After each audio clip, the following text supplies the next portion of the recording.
코로나19 방역 조치로 경영상 피해를 입은 소상공인들에 대한 손실보상이 다음 달 말부터 시작됩니다. 집합금지와 영업 제한 업종을 대상으로 손실보상을 할 예정인데 구체적인 보상 방식 등 세부 기준은 법이 시행되는 다음 달 8일 손실보상심의위원회 심의를 거쳐 정할 계획입니다. 나정훈 기자입니다. 코로나19 방역 조치로 영업 손실을 입은 소상공인과 자영업자에 대한 손실보상법 시행령이 지난 17일 국무회의를 통과했습니다. 이날 통과된 시행령은 지난 7월 7일자로 공포된 소상공인법 개정안의 후속 조치로 법에서 규정한 사항을 보다 구체화했습니다.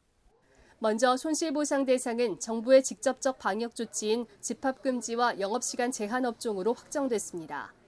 모임인원 제한 등 영업행태 제한의 경우는 제외됐는데 손실보상 대상에서 제외된 소상공인들은 영업 중지와 시간 제한만이 영업 제한에 해당하는 건 아니라며 반발하고 있습니다.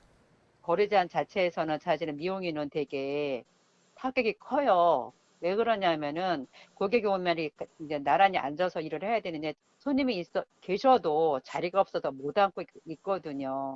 이 부분에 대해서 우리가 집합 금지가 아니라서 그거를 받지 못한다는 것은 너무 아닌 것 같습니다. 개정안은 보상금을 신속히 지급하기 위한 사전 심의 근거도 마련했습니다.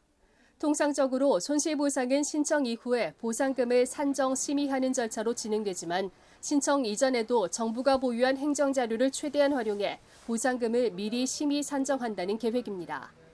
이로써 신청 이후 지급까지 소요기간을 대폭 단축시킬 수 있을 것으로 기대됩니다. 다만 앞서 예고한 대로 손실보상법 공포 이전에 발생한 손실은 소급 적용 대상에서 제외됐습니다. 소상공인들 입장에선 그동안 쌓여온 막대한 손실을 고스란히 떠안게 된 셈입니다. 저희는 이제 방역 수칙 지킬 건 다 지키고 했는데 가게에서 뭐 200만 원, 400만 원, 500만 원 뭐 그렇게 준다고 하더라도 저희가 뭐 500만 원 받는다고 쳐도 100만 원으로 몇 달을 버틸 수 있는 것도 아니고 여기 가게도 곧 닫을 수 있을 거라는 생각이 지금 들고 있거든요. 정부도 좀 어느 정도 이런 마음을 좀 헤아릴 줄 알아야지만 좀 해결 방안 좀 바꿔서라도 해줬으면 좋겠다는 생각이 좀 들어요. 소상공인들은 소상공인 사업장을 중심으로 영업 규제 조치가 반복되고 있다면서 손실보상은 물론 영업 제한 해제가 시급하다고 말합니다.